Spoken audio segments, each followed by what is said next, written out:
Hello guys, welcome back to our channel simplified study official. तो guys, आज की इस पर्टिकुलर वीडियो में हम डिजिटल मार्केटिंग का जो हमारा चैप्टर था, पिछली वीडियो में हमने हाफ चैप्टर कंप्लीट किया था डिजिटल मार्केटिंग का, ठीक है, जो आपका फर्स्ट चैप्टर है, जिसमें हमने अभी डिजिटल मार्केटिंग का मीनिंग पढ़ा था, नीड पढ़े थे एंड जो हिस्ट्री पढ़ी थी, ठीक है, जो मतलब जैसे यूट्यूब कब जो था लॉन्च किया गया था, अमेजोन कब लॉन्च किया था, हमने सारी हिस्ट्री वगैरह पढ़ी और नीड पढ़ी।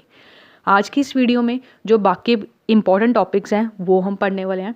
आप में से काफ़ी सारे स्टूडेंट्स की रिक्वेस्ट आ रही थी उस फर्स्ट पार्ट पे जो मैंने बनाया था कि मैम सेकंड पार्ट लेके आओ, तो आज की इस वीडियो में इस चैप्टर को कम्प्लीटली हम ख़त्म कर देंगे and important questions and handwritten notes के लिए आप हमारे चैनल की गोल्ड मेंबरशिप ज्वाइन कर सकते हैं।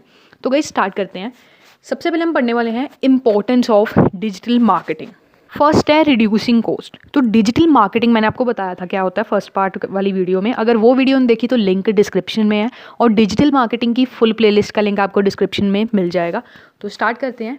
पहला है रिड्यूसिंग कॉस्ट। तो गाइज़, अगर हम ट्रेडिशनल मार्केटिंग जो मेथड्स हैं, अगर हम उसे डिजिटल मार्केटिंग के साथ कंपेयर करते हैं तो सबसे पहले तो हमारी जो कॉस्ट है वो रिड्यूस होगी, क्योंकि इसमें हमें ट्रेडिशनल मार्केटिंग जैसा खर्चा करने की ज़रूरत नहीं है, कोई न्यूज़पेपर में ऐड देने की हमें ज़रूरत नहीं है, ठीक है, कोई जैसे हम पैम्पलेट्स बांटते थे वो बांटने की ज़रूरत नहीं है। सिंपल हम क्या करेंगे, इंटरनेट का यूज़ करेंगे और अपने प्रोडक्ट और सर्विस को क्या कर देंगे, मार्केटिंग कर देंगे उसकी डिजिटली, ठीक है, इंटरनेट का यूज़ करके। इससे क्या होगी, हमारी जो कॉस्ट है वो रिड्यूस हो रही है। नेक्स्ट है कन्वीनियंस। अब हम डिजिटल मार्केटिंग क्यों कर रहे हैं, ठीक है, क्योंकि डिजिटल मार्केटिंग हमारे प्रोडक्ट को मार्केट करने में हेल्प कर रही है। एक तो कन्वीनियंस का क्या मतलब है, हम मतलब दिन के मतलब साल के 365 दिन हम घर पे अगर बैठी हूँ, ठीक है, चाहे वर्ल्ड के किसी भी कोने में हूँ, अपने पर्टिकुलर प्रोडक्ट और सर्विस की क्या कर सकती हूँ, मार्केटिंग कर सकती हूँ, ठीक है, चाहे मैं लेट नाइट उसकी मार्केटिंग कर रही हूँ, ठीक है। मतलब कहने का क्या मतलब है, अपने कन्वीनियंस है, जब आपको टाइम मिलता है, ठीक है, आप क्या कर सकते हो, इंटरनेट का यूज़ करके अपने मार्केट को किसी सोशल मीडिया पे आप क्या कर सकते हो, किसी वेबसाइट पे उसकी मार्केटिंग कर सकते हो। नेक्स्ट है ग्लोबल रीच। अब गाइस, अगर आप किसी लोकल एरिया में एक शॉप खोल लेते हो, एग्जाम्पल के तौर पे मान लो क्लोथ्स की आप एक शॉप खोल लेते हो, तो लोकल जो कस्टमर है वही आपके शॉप पे आके उस पर्टिकुलर प्रोडक्ट को परचेज़ करेंगे। बट अगर आप डिजिटल मार्केटिंग का यूज़ करेंगे उससे आप अपने प्रोडक्ट को क्या कर सकते हो, पूरे दुनिया के जितने भी कस्टमर्स हैं वहाँ तक पहुँचा सकते हो और अपना प्रॉफिट इंक्रीज़ कर सकते हो। नेक्स्ट है ग्रेटर फ्लेक्सिबिलिटी। अब गाइज, इसमें आप क्या कर सकते हो कि डिफरेंट प्रोडक्ट्स को ऐड कर सकते हो। मान लो मैंने कोई पैम्पलेट बनाया, उसमें मान लो मैंने 2 प्रोडक्ट्स की ऐड डाली थी, बट आगे हम 2 प्रोडक्ट और बनाने लग गए। बट डिजिटल मार्केटिंग में क्या कर सकती हूँ, मैंने कोई भी मार्केटिंग कैंपेन चलाया है उसकी मैं एडिटिंग करके और प्रोडक्ट्स को ऐड कर सकती हूँ। नेक्स्ट है वाइडर स्कोप। अब जो डिजिटल मार्केटिंग है ये किसी भी बिजनेस को अलो करता है कि वो ज़्यादा से ज़्यादा कस्टमर्स तक, अपने क्लाइंट्स तक पहुँचे और अपने प्रोडक्ट को ज़्यादा सेल कर सके और प्रॉफिट ज़्यादा कमा सके, ठीक है। नेक्स्ट है इम्प्रूव कस्टमर इंटरेक्शन। अब जैसे कि अमेजोन हो गया, फ्लिपकार्ट हो गया, इस मतलब ये क्या करते हैं, एक तो प्रोडक्ट अपना सेल कर रहे हैं इंटरनेट पे और साथ ही साथ जो रिव्यूज़ हैं उसको पढ़ के, ठीक है, जो भी फीडबैक है उसको लेके अपने प्रोडक्ट में क्या कर सकते हैं, चेंजेस कर सकते हैं, ताकि हम कस्टमर की जो नीड है, पर्टिकुलर एक कस्टमर की जो नीड है, कस्टमर क्या चाहता है, कौन सी फीचर्स चाहता है, उसको समझ के अपना प्रोडक्ट की मार्केटिंग बहुत ही अच्छे तरीके से कर सकते हैं। नेक्स्ट हमारा topic challenges of digital marketing. पहला है डिपेंडेंसी ऑन टेक्नोलॉजी। अब अगर इंटरनेट नहीं होगा, टेक्नोलॉजी नहीं होगी, तो डिजिटल मार्केटिंग हो सकती है? बिल्कुल नहीं हो सकती। फॉर एग्जांपल के तौर पे अभी आप मेरी वीडियो देख रहे हो, ठीक है, अभी आपका नेट जो इंटरनेट का कनेक्शन है वो चला जाए, आपका वाईफाई बंद हो जाए, आपका एकदम जो नेट है वो ख़त्म हो जाए, तो मेरी वीडियो आगे चल सकेगी? नहीं चल सकेगी, क्योंकि अगर टेक्नोलॉजी, इट मीन्स अगर इंटरनेट ही नहीं होगा तो डिजिटल मार्केटिंग पॉसिबल ही नहीं है। नेक्स्ट है स्लो इंटरनेट कनेक्शन। ये भी वही बात आ गई, आप मेरी वीडियो देख रहे हो, आपका कनेक्शन एकदम स्लो हो जाता है, इंटरनेट बहुत स्लो हो सकता है, आगे मेरी वीडियो चलेगी? नहीं चलेगी, ठीक है। नेक्स्ट है गाइस आपका सिक्योरिटी एंड प्राइवेसी इशू। आपने देखा होगा सिक्योरिटी एंड प्राइवेसी जो इश्यूज़ है वो बहुत ज़्यादा होते हैं। नेक्स्ट आ गया आपका वर्ल्ड वाइड कॉम्पिटिशन। अब अपना प्रोडक्ट की मार्केटिंग कर रहे हो, बहुत सारे मार्केट में प्रोडक्ट हैं, आपके कॉम्पिटिटर्स बहुत ज़्यादा हैं। क्या होगा, शुरू में जो आपके मार्केटिंग मतलब कह सकते हो, मार्केटिंग में आपको एफर्ट्स बहुत ज़्यादा करने पड़ेंगे, मेहनत ज़्यादा करनी पड़ेगी, क्योंकि अगर हम मतलब शुरुआत से स्टडी करना भी स्टार्ट करते हैं, किसी पर्टिकुलर फील्ड में जाते हैं, कोई पर्टिकुलरली चीज़ करना स्टार्ट करते हैं, तो शुरू में हमारी मेहनत भी ज़्यादा लगती है, एफर्ट्स ज़्यादा लगते हैं, ठीक है। नेक्स्ट है do not physically meet customer. अगर हम अपने सेलर्स को अगर हम उसे फिजिकली मीट करते हैं, अपने सेलर से अगर हम मीट नहीं कर सकते, ठीक है, अगर मान लो सेलर और कस्टमर का इंटरेक्शन नहीं हो रहा है, कम्युनिकेशन नहीं हो रही, तो उससे क्या होगा, मतलब कस्टमर की नीड्स को कहीं ना कहीं समझने में थोड़ी हमें देरी हो सकती है एंड हो सकता है हम उनकी नीड्स को अच्छी तरीके से ना समझ पाएँ। नेक्स्ट है प्रमोशनल जो स्ट्रेटजीज़ हैं, हो सकता है वो कोई कॉपी कर ले, ठीक है, क्योंकि हम इंटरनेट का यूज़ कर रहे हैं, ठीक है, इंटरनेट का यूज़ कर रहे हैं और अपनी प्रोडक्ट की मार्केटिंग कर सकते हैं। हो सकता है हमारा कॉम्पिटिटर है, हमारी मार्केटिंग स्ट्रेटजी को देख के सेम वैसे ही कॉपी कर ले और हो सकता है उसको ज़्यादा फ़ायदा हो जाए और हमें हो ना। नेक्स्ट है guys traditional marketing versus digital marketing. जो ट्रेडिशनल मार्केटिंग है इसमें हम क्या करते हैं, जो कन्वेंशनल मोड्स हैं मार्केटिंग के वो यूज़ करते हैं। जैसे टेलीविज़न पे हमने कोई ऐड दे दी, न्यूज़पेपर में कोई ऐड दे दी या रेडियो पे कोई ऐड दे दी, ठीक है। और बट डिजिटल मार्केटिंग में हम क्या करते हैं, इंटरनेट का यूज़ करके कोई सोशल मीडिया पे जैसे फेसबुक ऐड हो गया, इंस्टा पे आपका ऐड हो गया, यूट्यूब पे ऐड हो गया, कोई वेबसाइट पर्टिकुलरली आप ओपन कर रहे हो उस पर कोई ऐड आ रही है, वो सारा डिजिटल मार्केटिंग के अंदर आ जाएगा। तो डिजिटल मार्केटिंग काफ़ी ज़्यादा कन्वीनियंट है, ईजी टू यूज़ है एंड हम ग्लोबल जो कस्टमर है वहाँ तक पहुँच सकते हैं। नेक्स्ट है गाइस हमारा important topic online market place analysis. अब इसमें क्या होगा, हम मार्केट को एनालाइज करेंगे। अब फॉर एग्जांपल अगर आपको घर से निकलना है, ठीक है, अगर आपको मान लो कॉलेज जाना है, आपके पास एक ऑब्जेक्टिव होगा कि हाँ मुझे कॉलेज जाना है। अगर आपके पास ऑब्जेक्टिव होगा तभी आप उसे फुलफिल कर पाओगे। तरीके से सबसे पहले आपको मार्केट का एनालाइज करना है कि कस्टमर की क्या नीड्स हैं, कैसा वो प्रोडक्ट चाहते हैं, कौन आपका प्रोडक्ट खरीदेगा, आपका टारगेट मार्केट क्या है, कि आप गर्ल्स के लिए बना रहे हो या मैन या किड्स को टारगेट कर रहे हो, उस हिसाब से आप उनकी नीड्स को समझोगे एंड उसी हिसाब से प्रोडक्ट बनाओगे और मार्केट करोगे। नेक्स्ट है इस topic goal of market analysis. Basically अगर हम मार्केट को एनालाइज कर रहे हैं तो हमारा सबसे पहले गोल क्या होने वाला है, सबसे पहले मार्केट साइज एंड ग्रोथ। सबसे पहले हमें ये देखना है कि मार्केट का साइज़ कितना है, ठीक है। मतलब अगर मान लो मैं गर्ल्स के लिए कपड़े बना रही हूँ, ठीक है, मतलब एग्जांपल ले लो, मैं गर्ल्स के लिए क्लोथ्स की मैन्युफैक्चरिंग कर रही हूँ। सबसे पहले मैं देखूंगी क्या ट्रेंड चल रहा है, ठीक है। अगर गर्मियों का सीज़न है गर्मियों के कपड़े बनेंगे, सर्दियों का सीज़न है तो सर्दियों के कपड़े बनेंगे, ठीक है। और अगर मैं मान लो आज मैं बनाना सपोज करो समर्स के लिए मैं टी शर्ट्स बना रही हूँ और आगे मेरे क्या क्या ग्रोथ के चांसेस होंगे, ठीक है, आगे मैं क्या क्या ग्रोथ कर पाऊंगी अपने पर्टिकुलर प्रोडक्ट के रिलेटेड। नेक्स्ट है मार्केट ट्रेंड। इसका बेसिकली क्या मतलब है कि क्या लेटेस्ट डेवलपमेंट या फिर चेंजेस हो रहे हैं मार्केट में, ठीक है, क्या चेंजेस हो रहे हैं, क्या कोई न्यू टेक्नोलॉजी आ रही है, क्या कोई न्यू सेगमेंट जो है प्रोडक्ट का उसमें कोई चेंजेस आ रहे हैं या नहीं आ रहे हैं। नेक्स्ट है कॉम्पिटिटिव लैंडस्केप। इसमें हम क्या करेंगे, आइडेंटिफाई करेंगे और एक्सेस करेंगे जो मेजर प्लेयर्स हैं मार्केट में मतलब मार्केट में क्या कॉम्पिटिटर्स, कौन कौन से कॉम्पिटिटर्स हैं, किस तरीके से उनकी हम क्या करेंगे, उनकी स्ट्रेंथ एंड वीकनेस को देखेंगे, ठीक है। उसके ऊपर हम एक स्ट्रेटजी बनाएंगे और उसके रिगार्डिंग ही हम अपनी डिजिटल मार्केटिंग करेंगे, ठीक है। अगर मान लो जैसे कोई भी कोल्ड ड्रिंक बना रही हूँ, ठीक है, तो मैं देखूंगी जो बड़ी बड़ी कंपनीज़ हैं उनकी क्या स्ट्रेटजीज़ हैं, ठीक है, वो कैसे प्रमोशन कर रहे हैं, कैसे डिजिटल मार्केटिंग कर रहे हैं। तो उनकी स्ट्रेटजीज़ को समझ के मैं थोड़ा अपना बनाऊंगी, ठीक है, स्ट्रेटजी मतलब मार्केट को भी समझूंगी और उनकी स्ट्रेटजीज़ को भी समझ के अपना जो डिजिटल मार्केटिंग का कैंपेन है वो चलाऊंगी। नेक्स्ट है गाइस हमारा topic benefits of online market analysis. कौन कौन से बेनिफिट्स हैं, पहला है अंडरस्टैंडिंग द मार्केट।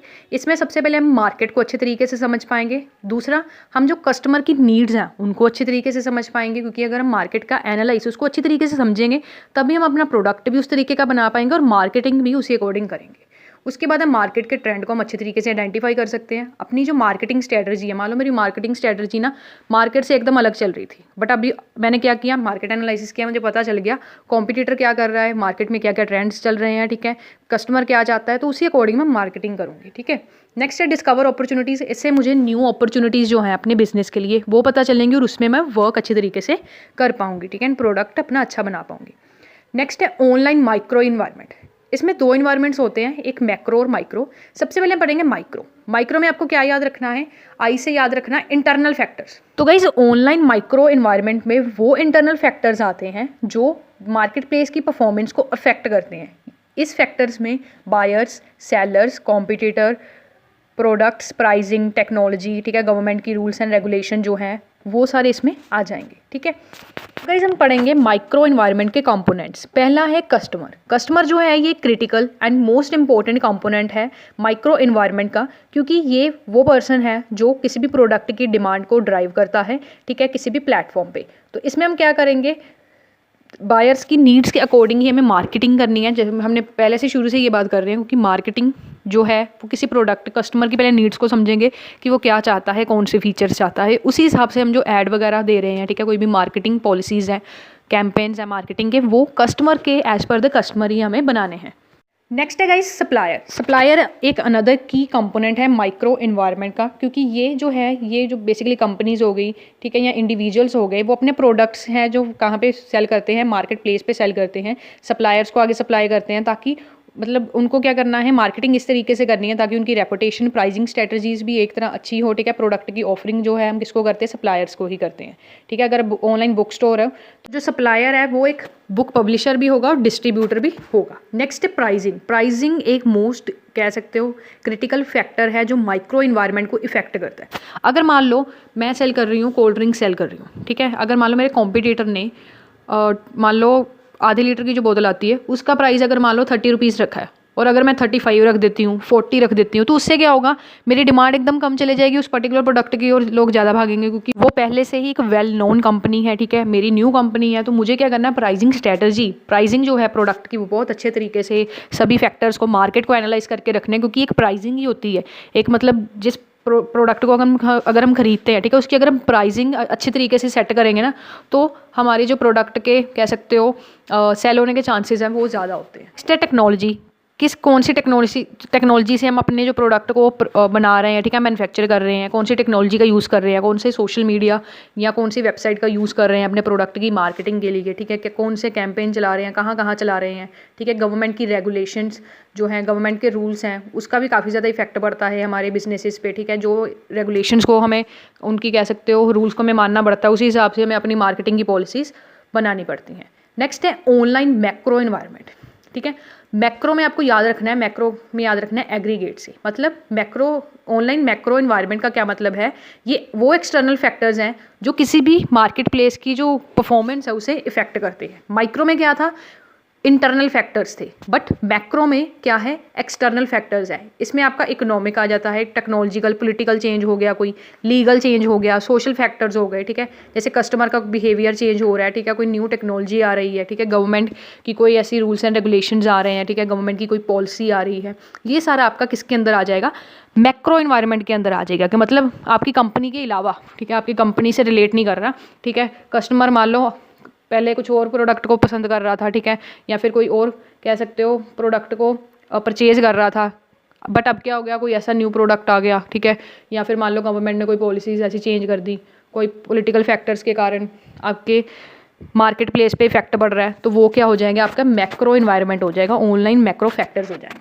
पहला इकोनॉमिक फैक्टर, जो इकोनॉमिक फैक्टर है, कोई इकोनॉमिक कंडीशन होगी, जैसे कि इकोनॉमिक ग्रोथ हो गई, इन्फ्लेशन होगी, inflation rate, customer spending pattern जो है, अगर उसमें चेंज आ रहा है तो उससे भी जो एक्सटर्नल ये भी सारा एक्सटर्नल फैक्टर में आता है, ठीक है, जो आपकी मार्केट प्लेस की परफॉर्मेंस को क्या कर रहा है, इफेक्ट कर रहा है। नेक्स्ट है पॉलिटिकल फैक्टर्स। पॉलिटिकल फैक्टर्स भी डिजिटल मार्केटिंग पे इफेक्ट डालता है। इसका एग्जांपल है, मान लो कोई न्यू गवर्नमेंट आई है, उसने कोई पॉलिसी चेंज कर दी मार्केटिंग की, या फिर मान लो कोई भी ऐसी कोई पॉलिसी चेंज कर दी जिससे कि क्या है, हमारी मार्केट प्लेस पे बहुत ज़्यादा इफेक्ट पड़ा। नेक्स्ट है सोशल एंड कल्चरल फैक्टर, ठीक है। सोशल एंड कल्चरल फैक्टर जो है, जैसे कि चेंजिंग कस्टमर की जो प्रेफरेंसेस हैं उसमें चेंज हो रहा है, ठीक है, सोशल नॉर्म्स में कोई चेंजेस हो रहे हैं, ठीक है, तो उसमें भी हमारे जो डिजिटल मार्केटिंग पे क्या पड़ेगा, इफेक्ट पड़ेगा। नेक्स्ट है टेक्नोलॉजिकल फैक्टर। टेक्नोलॉजिकल फैक्टर भी बिग इम्पैक्ट डालते हैं डिजिटल मार्केटिंग पे। टेक्नोलॉजिकल फैक्टर जैसे ई कॉमर्स में एडवांसमेंट आ गया, हाई इंटरेक्शन हो गया, मोबाइल टेक्नोलॉजी में कोई चेंज आ रहा है, तो उसमें भी हमारे बिजनेस और मार्केट प्लेस पे क्या पड़ेगा, इफेक्ट पड़ेगा, ठीक है। नेक्स्ट है इन्वायरमेंटल या लीगल फैक्टर्स आ जाएगा कोई, ठीक है, जैसे कोई भी मान लो कोई कॉन्स्टिट्यूशन में कोई ऐसा एक्ट पास हो गया है, ठीक है, मतलब बिजनेसेस के रिगार्डिंग कोई ऐसा, जैसे कंपनी एक्ट है, कोई ऐसा न्यू एक्ट आ जाता है, ठीक है, तो उस पर भी काफ़ी ज़्यादा बिजनेसेस पे क्या पड़ेगा, इफेक्ट पड़ेगा। नेक्स्ट है राइज ऑफ मोबाइल, ठीक है, अगर मोबाइल डिवाइसेस का जो है यूज़ है वो रैपिडली इंक्रीज़ हो रहा है, ठीक है, तो इससे भी डिजिटल मार्केटिंग पे इफेक्ट पड़ेगा। ज़रूरी नहीं है जो मैं ये आपको इम्पैक्ट बता रही हूँ ये बुरे ही हो, ठीक है, कई बार अच्छे भी इम्पैक्ट हो सकते हैं और बैड इम्पैक्ट भी हो सकते हैं और गुड इम्पैक्ट भी हो सकते हैं, ठीक है। नेक्स्ट है ग्रोथ ऑफ सोशल मीडिया। अब सोशल मीडिया का क्रेज़ बहुत ज़्यादा बढ़ रहा है, ठीक है, अब जैसे इंस्टा हो गया, फेसबुक हो गया, तो अगर हम वहाँ पे अपनी एड्स देते हैं, फेसबुक एड्स रन करते हैं, इंस्टा एड्स रन करते हैं, तो हम ज़्यादा से ज़्यादा कस्टमर्स तक पहुँच पाएंगे, क्योंकि डेली मिलियंस ऑफ यूज़र जो हैं, इंस्टा हो गया, फेसबुक हो गया, नंबर ऑफ़ वेबसाइट्स का यूज़ कर रहे हैं, जितने ज़्यादा लोग वहाँ पे रीच कर रहे हैं उतने ज़्यादा चांसेस हैं हमारा जो प्रोडक्ट है बहुत सारे लोगों तक पहुँचेगा, ठीक है। नेक्स्ट है ट्रेंड्स इन डिजिटल मार्केटिंग, ठीक है। अब जो डिजिटल मार्केटिंग है ये एक काफ़ी ज़्यादा असेंशियल कंपोनेंट है किसी भी बिज़नेस के लिए, क्योंकि ये क्या करता है, जो अपने प्रोडक्ट है उसको सेल करने में मदद करता है, ठीक है, इंटरनेट पे। तो क्या है, इसमें कुछ चेंजेस आ रहे हैं, जैसे जैसे हमारे कह सकते हो साल बीत रहे हैं, दिन बीत रहे हैं, तो डिजिटल मार्केटिंग में भी कुछ चेंजेस आ रहे हैं। वो कौन कौन से चेंजेस है वो हम देखते हैं। पहला है पर्सनलाइजेशन, अब सबसे ज़्यादा मोस्ट इंपॉर्टेंट जो ट्रेंड चल रहा है डिजिटल मार्केटिंग में वो है पर्सनलाइजेशन। अब शॉपिंग का एग्जांपल ले लो, लोग घर बैठ के लोग कोई मतलब आजकल लोग बहुत ज़्यादा बिजी हो गए हैं, वो ठीक शॉप्स में नहीं जा सकते, इतनी भीड़ भड़ाके के मार्केट में नहीं जा सकते, तो वो घर पे बैठ के क्या कर रहे हैं, ऑनलाइन शॉपिंग कर रहे हैं। ठीक है, ऑनलाइन शॉपिंग के जो डेली कह सकते हो ट्रेंड्स हैं वो बहुत बहुत ज़्यादा हाई जा रहे हैं। जैसे अगर कोई अमेजोन की सेल ही लगती है एग्जाम्पल के तौर पर ले लो, तो बहुत सारे लोग वहाँ पर परचेज़ करते हैं। ठीक है, मतलब ट्रेंड बदल रहा है। पहले क्या होता था, हम शॉप पर जाते थे, जो लोकल मार्केट में होती थी वहाँ जाते थे, प्रोडक्ट को देखते थे और बाय कराते थे। अब हम क्या करते हैं, डिस्क्रिप्शन बाय सेल हम कर रहे हैं, डिस्क्रिप्शन पढ़ते हैं, ठीक है, रिव्यूज़ पढ़ते हैं और ऑर्डर कर देते हैं। ठीक है, नेक्स्ट है गाइस वीडियो मार्केटिंग। अब जो वीडियो कंटेंट है ये एक मेजर प्लेयर है डिजिटल मार्केटिंग में। फॉर एग्जांपल अभी आपने मेरी वीडियो को प्ले किया होगा तो सबसे पहले एक वीडियो की ऐड आई होगी। ठीक है, किसी भी प्रोडक्ट के रिलेटेड हो सकती है वो, तो उससे क्या है, वीडियो कंटेंट जो प्ले मतलब कोई बना रहा है, ठीक है, तो बड़ी बड़ी कंपनीज हैं वहाँ पे ऐड दे रही हैं। ठीक है, मतलब इंस्टा पे कोई ऐड दे रहा है, फेसबुक पे कोई ऐड दे रहा है, तो उस वीडियो ऐड से क्या होगा, मतलब अगर मैं मान लो एक पिक्चर की ऐड डाल रही हूँ कि मेरा ये प्रोडक्ट है, इतने रुपए का मिलेगा, इस पर सेल लगी है, अगर वो उसी को कोई मैं बड़े जो कह सकते हो कोई बड़े एक्टर से उसकी एक वीडियो बनवाती हूँ, ठीक है, एक वीडियो ऐड बनाती हूँ और उसको अलग अलग सोशल प्लेटफॉर्म्स पे चलाती हूँ, तो वो ज़्यादा क्या बढ़ेगी, इफेक्टिव लगेगी और देखने में भी अच्छी लगेगी और लोग भी अट्रैक्ट होंगे। इस AI आर्टिफिशियल इंटेलिजेंस ये बहुत ज़्यादा इंक्रीज़ हो रहा है। ठीक है, एंड ज़्यादा इस पर इम्पैक्ट डाल रहा है डिजिटल मार्केटिंग पे। AI जो है ये काफ़ी ज़्यादा ऑटोमेटेड टास्क कर रहा है। ठीक है, मतलब इसमें आपको एक कमांड डालनी है, ठीक है, जैसे गूगल की तरह ही होता है, जैसे ChatGPT हो गया, बहुत सारे ऐसे आते हैं। ठीक है, आर्टिफिशियल इंटेलिजेंस हो गया, उसमें आप क्या करोगे, एक आपने कोई कीवर्ड लिख दिया या कोई कमांड डाल दी, वो आपका सारा काम करके दे देगा। ठीक है, मतलब ऑटोमेटेड काम यहाँ पे हो जाते हैं। इंटरनेट का यूज़ करके आप ऑटोमेटेड कोई भी काम कर सकते हैं। जैसे मान लो कि आपका बड़ा आर्टिकल लिखना है, खुद लिखने बैठोगे 2-3 घंटे लग जाएंगे, बट सिंपल वहाँ पे जाके आपने कुछ टाइप कर दिया तो वो आपका आर्टिकल लिख के दे देगा। ठीक है, आपकी वीडियो बना के दे देगा। तो कुछ इस तरीके से गाइस कंटेंट मार्केटिंग ये एक लॉन्ग टर्म स्ट्रेटजी होती है जो ब्रांड अवेयरनेस क्या करती है, बिल्ड करती है, लीड्स को जनरेट करती है और ट्रैफिक को ड्राइव करती है। अब मान लो मेरी कोई वेबसाइट है, ठीक है, मैंने वहाँ पे अपना कंटेंट डालना शुरू कर दिया, ई-कॉमर्स वेबसाइट है, अब मैं उसकी मार्केटिंग करूँगी, कंटेंट वहाँ पे इस तरीके से लिखूंगी, आर्टिकल जो लिख रही हूँ वो इस तरीके से लिखूंगी ताकि वो लोगों को अट्रैक्ट कर सके, वहाँ पे एड्स वगैरह रन करूँगी ताकि ज़्यादा से ज़्यादा लोग मेरी वेबसाइट तक जाएँ। ठीक है, जैसे आप गूगल पे जाते हो, वहाँ पे अमेजोन पे मान लो अगर मुझे फ़ोन लेना है, ठीक है, मैं फ़ोन का कोई भी ब्रांड का नेम लिख दिया और सबसे पहले आप देखोगे अमेजोन का नेम आता है। क्यों आता है? क्योंकि उन्होंने कंटेंट क्रिएशन इस तरीके से की होती है, कीवर्ड्स का यूज़ किया होता है, एसईओ किया होता है। एसईओ का मैंने चैप्टर भी पढ़ाया आपको, जिसका लिंक डिस्क्रिप्शन में है, और डिजिटल मार्केटिंग का फुल प्लेलिस्ट का लिंक भी डिस्क्रिप्शन में मिल जाएगा, एक बार चेक कर लेना। तो बेसिकली इसमें क्या है कि कंटेंट क्रिएशन हमने इस तरीके से करना है ताकि ज़्यादा से ज़्यादा लोग हमारी वेबसाइट पे विजिट करें। नेक्स्ट है गाइस हमारा टॉपिक कॉम्पिटिटिव एनालिसिस। अब जैसे हमने मार्केट को एनालाइज किया, ठीक है, इंटरनल फैक्टर्स को एनालाइज किया, एक्सटर्नल को एनालाइज किया, इसमें हम कॉम्पिटिटर जो है हमारा, ठीक है, मान लो मेरा कोई क्लोथिंग का ब्रांड है, तो जो मेरे जो मार्केट में जो बाकी क्लोथिंग के ब्रांड्स हैं उनको मैं देखूंगी, उनकी स्ट्रैटेजीज़ को देखूंगी। तो बेसिकली इसमें क्या करना है, जो भी कॉम्पिटिटर्स हैं ना उनका हमने एनालाइज करना है, वो कैसी मार्केटिंग स्ट्रैटेजीज़ यूज़ कर रहे हैं, ठीक है, कैसी वेबसाइट्स बना रहे हैं, सोशल मीडिया पे वो कैसा कर रहे हैं, पेड एडवर्टाइजमेंट कैसे कर रहे हैं। ठीक है, तो बेसिकली इसमें आपका आ जाएगा डिजिटल मार्केटिंग के पॉइंट ऑफ व्यू से देखें, इसमें आ जाएगा कि किस तरीके की आपने ऐड देनी है, वीडियो ऐड देनी है, ठीक है, या फिर एक पोस्ट की ऐड देनी है, या फिर कहाँ कौन कौन से सोशल मीडिया पे आपको ऐड देनी है, किस तरीके से देनी है, क्या कंटेंट क्रिएशन होगा, ठीक है, पेड एडवर्टाइजिंग कहाँ कहाँ पे आपको देनी है, कौन कौन से वेज आपको यूज़ करने हैं ताकि आप कस्टमर्स को अट्रैक्ट कर सको अपने प्रोडक्ट को परचेज़ करने के लिए। सबसे पहला स्टेप आप क्या करोगे, कॉम्पिटिटर देखोगे कितने कॉम्पिटिटर है मार्केट में एंड सबसे स्ट्रॉन्ग कॉम्पिटिटर कौन सा है, एंड जब आपके पास सारी इन्फॉर्मेशन उस कॉम्पिटिटर की आ जाएगी,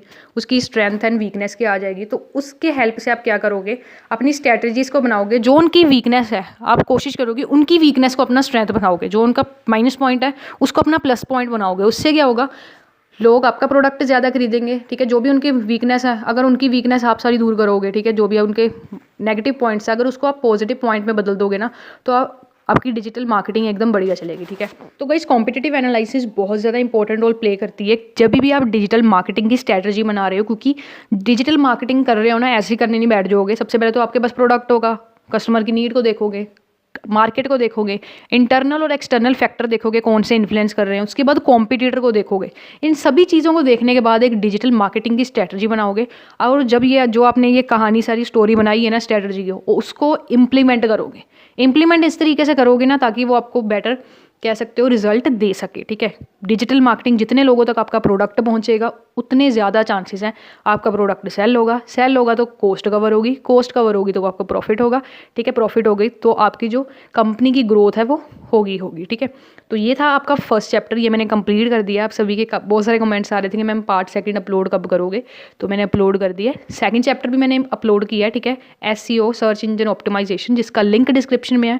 और इंपॉर्टेंट क्वेश्चंस एंड नोट्स के लिए की गोल्ड मेंबरशिप अभी से ज्वाइन करके रखो, क्योंकि सारे इंपॉर्टेंट क्वेश्चन और हैंड रिटन नोट्स किस तरीके से अपने एग्जाम में लिखने हैं मैंने अपलोड कर दिए हैं। तो आज की इस वीडियो में इतना ही। Full playlist link in the description. किसी और चैप्टर पे, किसी और टॉपिक पे वीडियो चाहते हो तो let me know in the comments. आज की इस वीडियो में इतना ही। Thanks for watching.